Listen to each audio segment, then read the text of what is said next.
Now we will discuss के vectors को orthonormal कैसे बनाया जाता है।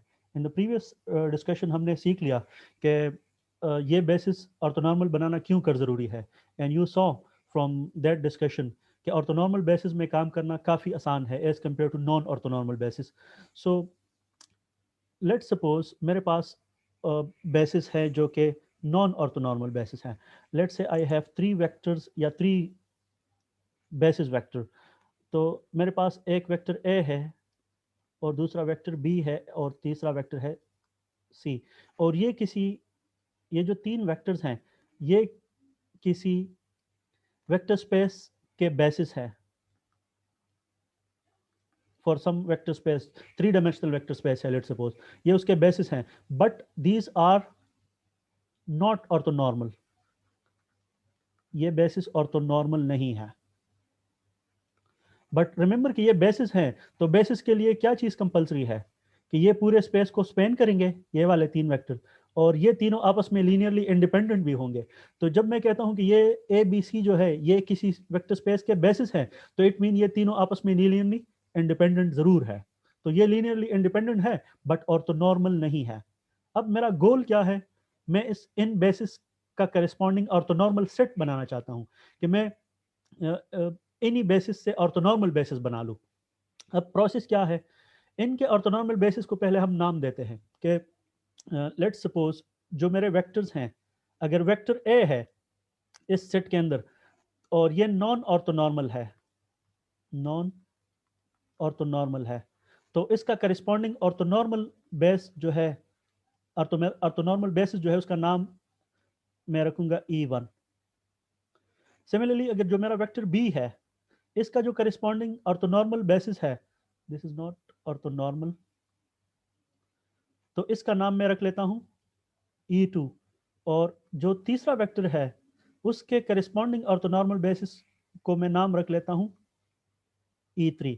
अब मुझे ये साइड गिवन होगा, ये सेट मुझे गिवन होगा और ये सेट मैं फाइंड करूंगा। तो अब मेरा गोल ये है कि मैं इन सारी जो जो बेसिस को मैंने नाम दिए हैं मैं इनको फाइंड कर लूं। अब ये वाली E1 E2 और E3 बेसिस जो है ये ऑर्थोनॉर्मल बेसिस होनी चाहिए। मुझे पता है कि मैं ऑर्थोनॉर्मलाइजेशन करूंगा, मैं इनको ऑर्थोनॉर्मल बनाऊंगा। तो प्रोसेस क्या है, process starts like so.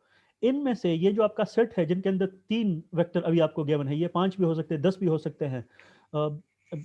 For analytical calculation ये आपको 4-5 तक दिए जा सकते हैं।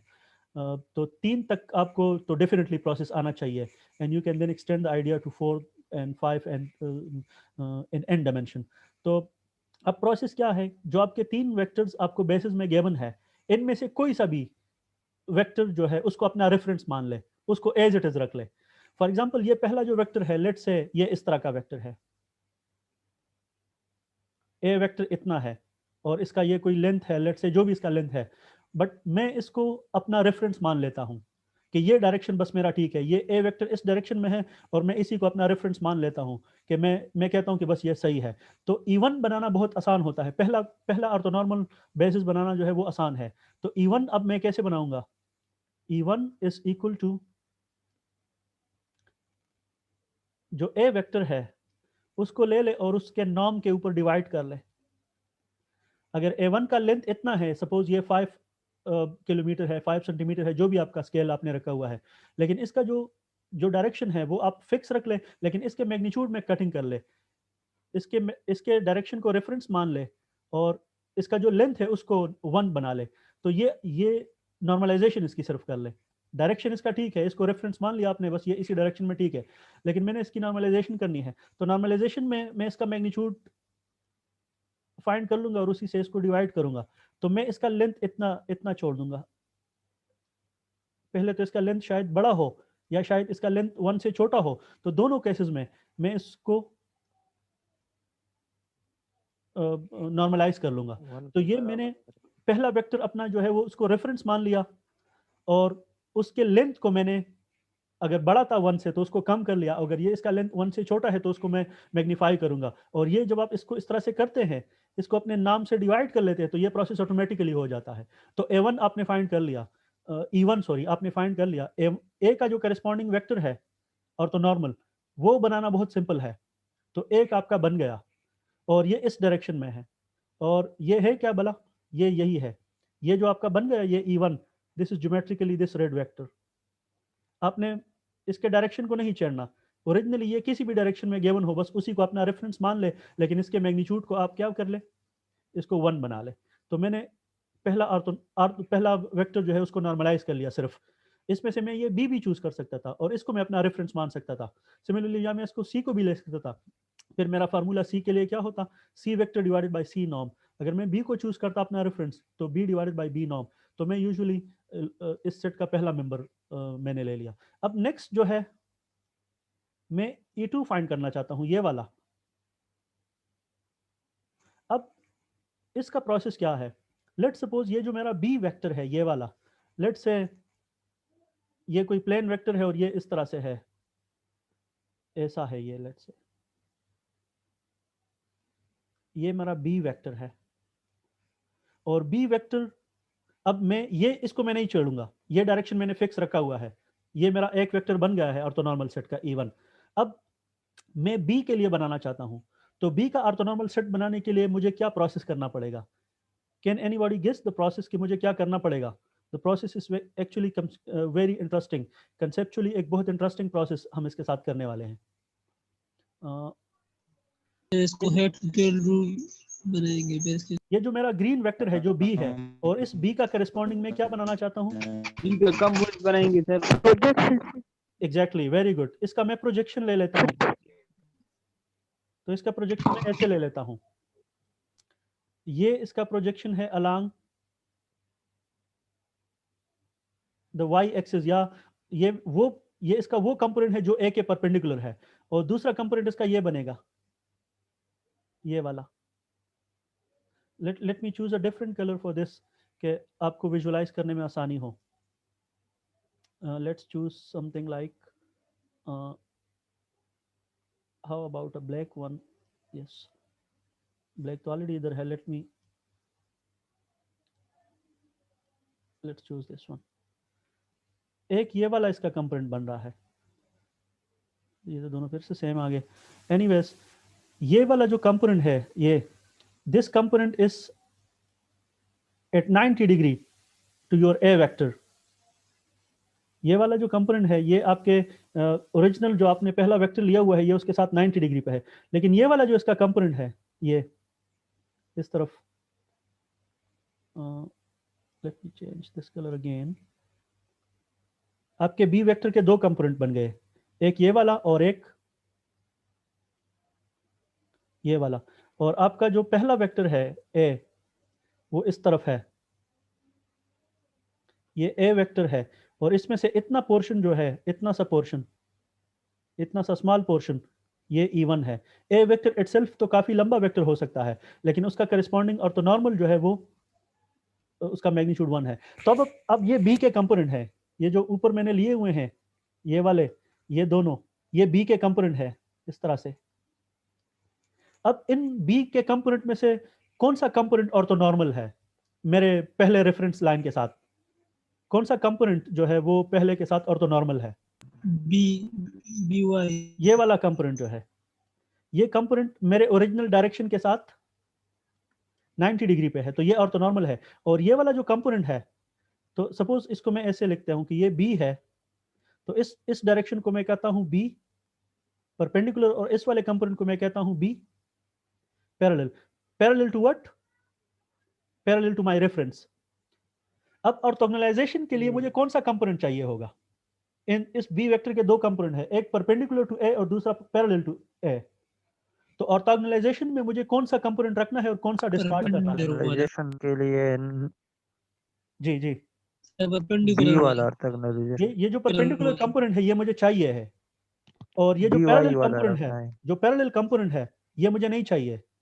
तो मैं क्या करूंगा, ये जो बी वेक्टर है, लेट मी, ये जो बी वेक्टर है मैं बनाना चाहता हूं असल में ये चीज, सॉरी E2 बनाना चाहता हूं। बी वाई वाला रखना है। तो ये मैं बी वेक्टर से कुछ चीज सब्ट्रैक्ट करूंगा, ये मेरा बी वेक्टर है, इस बी वेक्टर में से मैं कौन सा कंपोनेंट सब्ट्रैक्ट करूंगा कि इसमें से कौन सा कंपोनेंट मुझे नहीं चाहिए, ऑर्थोगोनलाइजेशन में मुझे कौन सा कंपोनेंट डिस्कार्ड करना होगा, एक रखना होगा, बी पैरेलल मुझे सब्ट्रैक्ट करना है, पैरेलल वाला। तो इसमें से मैं ये जो बी वेक्टर है, अगर बी वेक्टर में से ये कंपोनेंट मैं सब्ट्रैक्ट कर लूं, ये B parallel, this is my notation for parallel, ये जो लाइन है, और पैरेलल मीन किसके पैरेलल, वेक्टर ए के पैरेलल या ओरिजिनल E1 के पैरेलल, और ये वाला जो बी परपेंडिकुलर है दिस इज परपेंडिकुलर टू ए। तो ये मैं अपने रेफरेंस के साथ पैरेलल और परपेंडिकुलर डिसाइड करता हूं। तो अगर मैं बी वेक्टर में से बी पैरेलल सब्ट्रैक्ट कर लूं तो जो बचेगा वो क्या बचेगा, कौन सा वेक्टर बच जाएगा, परपेंडिकुलर बच जाएगा। और ये परपेंडिकुलर जब बच जाएगा तो ये मेरे ओरिजिनल वेक्टर के साथ इस तरह होगा, ये बी परपेंडिकुलर है और ये E1 है, तो ये दोनों फिर क्या है आपस में, ये आपस में ऑर्थोगोनल है, ठीक है। तो मैं ये चीज सब्ट्रैक्ट कर लूंगा। अब इसका इक्वेशन क्या होगा, what will be it's mathematical form in terms of my known quantities. इसको मैं कैसे लिखूंगा, जो मेरे नोन नंबर्स है उसके फॉर्म में मैं इस बी पैरेलल को कैसे लिखूंगा, हरी अप एनीबॉडी, इसका फार्मूला क्या होगा, इधर मैं मुझे एंगल नहीं पता तो मैं cos थीटा यूज नहीं कर सकता। यू आर एक्चुअली राइट कि मुझे कुछ इनर प्रोडक्ट लेना पड़ेंगे।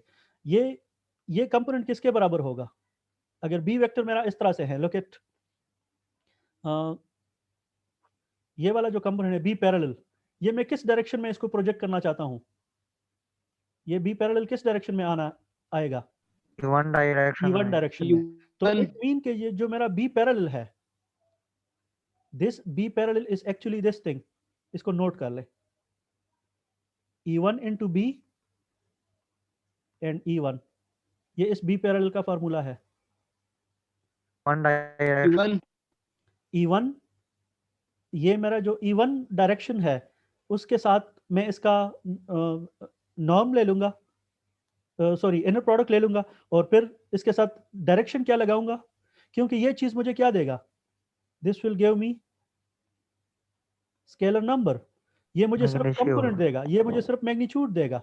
यू आर राइट कि इससे मुझे सिर्फ मैग्नीट्यूड मिलेगा और डायरेक्शन में मुझे पता है कि किस डायरेक्शन में है, तो वो डायरेक्शन में साथ लगा लूंगा। तो ये जो चीज है B parallel, this B parallel is actually equal to E1 B multiplied by E1। अब ये जो आपको वेक्टर मिल गया है ये पूरा ऑर्थोनॉर्मल नहीं है, तो यहां पर मैं इसके साथ थोड़ा सा एक बार लगा लूंगा इधर, ये ऑर्थोगोनल है, ये जो नया वेक्टर अभी यहां पर बन गया है इधर, ये E2 बार जो बना है, ये आपका this vector is orthogonal to E1 but not orthonormal. ये ऑर्थोगोनल है, ये 90 डिग्री पे है, आपका जो ओरिजिनल डायरेक्शन है ये वाला E1 का जो डायरेक्शन है, ये E1 के डायरेक्शन के साथ 90 डिग्री पे है, यहां से आप देख ले ये E1 का डायरेक्शन है, बट ये इसका मैग्नीट्यूड अभी 1 नहीं है। तो अब इस वेक्टर को मैं क्या करूंगा, मुझे तो ये चीज चाहिए ना, मुझे E2 चाहिए पूरा जो कि परपेंडिकुलर भी हो और जो जिसका अपना मैग्नीट्यूड भी 1 के बराबर हो। तो अब नेक्स्ट स्टेप में मैं क्या करूंगा, ये तो मुझे ऑर्थोगोनल मिल गया, अब नेक्स्ट स्टेप में E2 इसके बराबर होगा, E2 is equal to E2 bar divided by E2 bar norm. तो ये प्रोसेस करने से ये जो मुझे E2 है इसका लेंथ मैं सूटेबल बनाऊंगा, और सूटेबल लेंथ कितना होगा 1।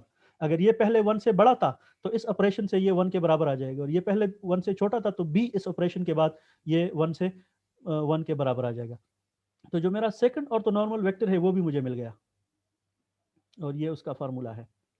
तो मुझे दोनों मिल गए ये, तो I found E1 and I found E2।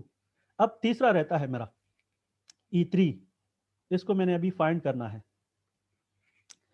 अब आपको आइडिया हो गया कि ज्योमेट्रिकली हम क्या कर रहे हैं ग्राम-श्मिट ऑर्थोगोनलाइजेशन के अंदर,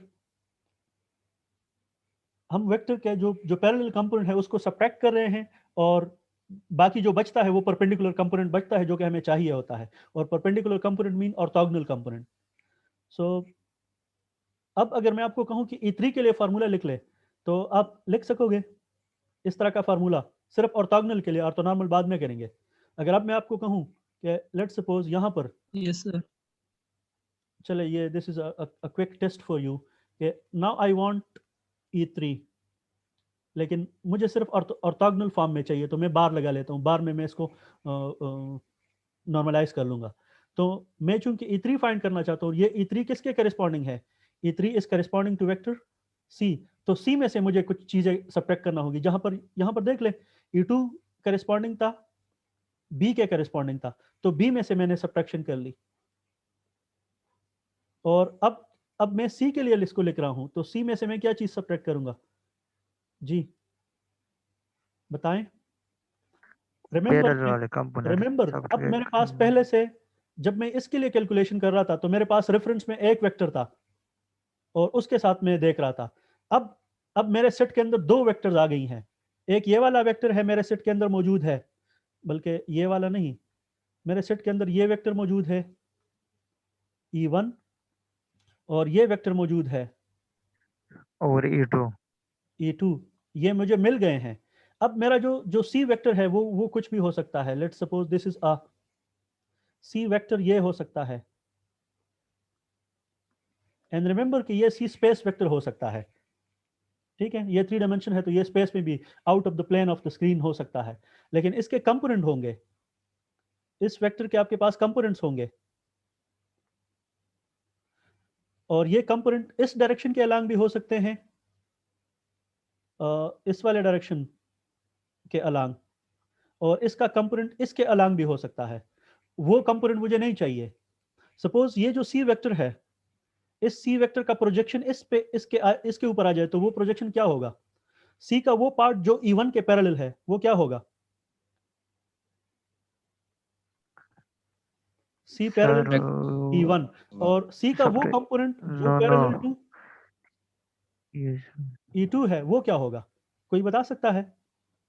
सी पैरेलल E1 क्या होगा? शाबाश। E2 E1 E2 E1 C1 का inner product multiplied by, sir E1 से गुड, ये चीज इंटू क्या होगी? E1 ये चीज E1 किसके बराबर होगा? C2 पैरेलल E2 किसके बराबर होगा? C2 सर E2 हाँ, C into E2 very good. अब ये वाले जो कंपोनेंट है, ये E2 डायरेक्शन E2 डायरेक्शन में है। तो ये जो दो कंपोनेंट मैंने फाइंड कर लिए, ये वाले, एक ये वाला और एक ये वाला, ये सी के वो कंपोनेंट थे जो इसके पैरेलल थे, और पैरेलल कंपोनेंट मुझे नहीं चाहिए, तो वो यहां से मैं क्या कर लूंगा? सब्ट्रैक्ट कर लूंगा, और जो बचेगा वो परपेंडिकुलर बच जाएंगे। तो वो परपेंडिकुलर तो मुझे चाहिए ऑर्थोगोनलाइजेशन में, तो इसके मैं ऑर्थोगोनल कंपोनेंट रहने देता हूं, ये जो सी वेक्टर है, और इसके जो दो पैरेलल कंपोनेंट है along this direction and along this direction, उनको मैं यहां पर सब्ट्रैक्ट कर लूंगा। So let's do this subtraction. इसमें से मैं सब्ट्रैक्ट करता हूं E1 C E1, और दूसरा मैं सब्ट्रैक्ट करता हूं इससे E1 E2 C C E2 E2। तो ये जो मेरा वेक्टर बन गया है, ये रिजल्टेंट वेक्टर जो यहां से मुझे मिल गया, this vector is actually orthogonal to, both E1 and E2 very good, it is orthogonal to both E1 and E2। अब सिर्फ इसमें एक काम रहता है, और वो क्या है? नॉर्मलाइज करना इसको नॉर्मलाइज करना। तो नॉर्मलाइजेशन इसकी क्या होगी? ओवरऑल E3 अब क्या बनेगा? E3 divided by E3 magnitude very good, E3 bar divided bye E3 bar magnitude, और ये मेरा तीसरा E3 नाम फार्मूला है। और magnitude दिस इज फॉर ये C3 का, ये जो जो जो मेरा सी वेक्टर है, थर्ड वेक्टर है, ये उसका करस्पॉन्डिंग और तो नॉर्मल सेट आ गया।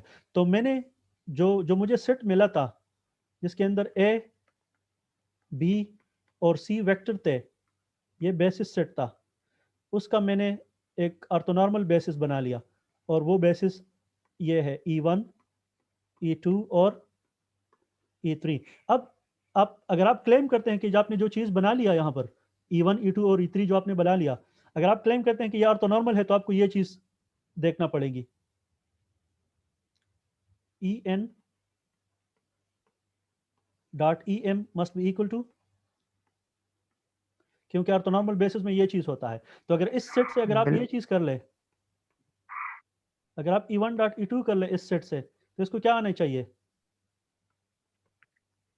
0 होना चाहिए। इससे क्या आना चाहिए? इससे भी 0 आना चाहिए। तो अगर डिफरेंट 0 इंडेक्स के आप यहाँ से लेते हैं तो उसका 0 आना चाहिए, और सेम इंडेक्स के लेते हैं, सपोज आप ये ले लेते हैं, this should give you 1। E1 तो तब ये आपका चेक होगा, 1 आपने जो बेसिस फाइंड कर लिए ये उसके लिए चेक हो जाएगा। अब ये तो हमने 3 वेक्टर के लिए ये प्रोसेस देख लिया। Now you can find for the fourth one as well. अगर आपको चौथा भी आपके सेट के अंदर 4 वेक्टर हो, सी के बाद डी भी आपको गिवन है, तो फिर उसके लिए आप E4 बनाओगे कि पहले सर E4 एक प्राइम क्वेश्चन बनाओगे। है। जी जी जी पूछे जी। सर ये E3 वाला हमने जो परपेंडिकुलर कंपोनेंट फाइंड किया सर, अगर हम इस तरह भी हो सकते हैं सर कि E1 को C का कंपोनेंट परपेंडिकुलर हो और E2 को ना हो। तो ठीक है, ना हो तो ये चीज सर जीरो आ जाएगा हमने ना। ये दो देखिए, परपेंडिकुलर वाले अब क्यों आपकी लिए? बात सही है, गुड। अगर अगर आप कहते हैं कि एक के अलांग इसका कंपोनेंट है दूसरे के नहीं है, तो अगर किसके अलांग नहीं है तो उसके लिए ये चीज जीरो हो जाएगी, ये जीरो हो जाएगी या ये जीरो हो जाएगी। लेकिन आपको करना तो पड़ेगा, आप ये नहीं कह सकते कि नहीं है। तो जनरली आप सबके पैरेलल कंपोनेंट सब्ट्रैक्ट करेंगे जितने भी आपने पहले फाइंड कर लिए हुए हैं। पहले हमने 2 किए हैं। अब अब अगर हम जी E3 सर। फाइंड करेंगे तो E3 डी के करस्पॉन्डिंग होगा, कोई डी वेक्टर हमें यहाँ पर गिवन होगा, तो फिर हम उसमें से 3 के अलांग जो पैरेलल कंपोनेंट है वो सब्ट्रैक्ट करेंगे। तो सर मीन्स मीन्स की जी जी जितने भी वेक्टर हमने वो सब के सब करना है। जी, जितने आपने पहले बना लिए हैं, पहले इस E3 से पहले हमने E1 और 2 बना लिए हैं, तो इनके अलांग जो कंपोनेंट बनेंगे वो सब्ट्रैक्ट करेंगे। अब हम अगर आगे E4 के लिए करेंगे, दिस इज योर होमवर्क, के राइट फॉर E4 के लिए आप बना ले, एंड देन तो जब आप E3 से E4 भी के लिए, सब्ट्रैक्ट करेंगे। हाँ, जब आप इसको E4 के लिए भी बना ले, so generalise this for En, इस प्रोसेस को जनरलाइज कर ले En के लिए, and the general formula is, you can find this in your book, Merrill Boas की जो बुक है उसके अंदर है, you can go and find that formula, but उसकी ज़्यादा ज़रूरत नहीं है। Usually you will be given a set of 3 और 4 वेक्टर्स और 3 और 4 फंक्शंस, और आपको कहा जाएगा कि डू दिस ऑर्थोनॉर्मलाइजेशन। तो मैक्सिमम आपको 4 तक वेक्टर्स या 4 तक फंक्शन एनालिटिकल कैलकुलेशन के लिए दिए जा सकते हैं। तो जनरल फार्मूला याद रखने के लिए कोई वो नहीं है, बट द प्रोसेस ये है कि आप इसको जनरलाइज कर सकते हो, and this is an easy generalisation. So आप इसको भी ज़रा बुक के अंदर चेक कर ले कि जनरल फार्मूला फिर क्या होगा। और E4 तो डेफिनेटली आप बना ले, because you may be asked for 4 vectors के आप इसकी ऑर्थोनॉर्मलाइजेशन के by using the Gram Schmidt procedure. तो ये आपका ग्राम श्मिट प्रोसीजर है फॉर मेकिंग ऑर्थोनॉर्मल बेसिस, और ऑर्थोनॉर्मल बेसिस बहुत ही इंपॉर्टेंट बेसिस होते हैं टू वर्क विथ। सो ये हमारा डिस्कशन 3 वेक्टर्स के लिए हमने कर लिया, चौथे बेसिस वेक्टर के लिए आप खुद जनरलाइज कर लो, और then you can go and generalise for the nth case as well.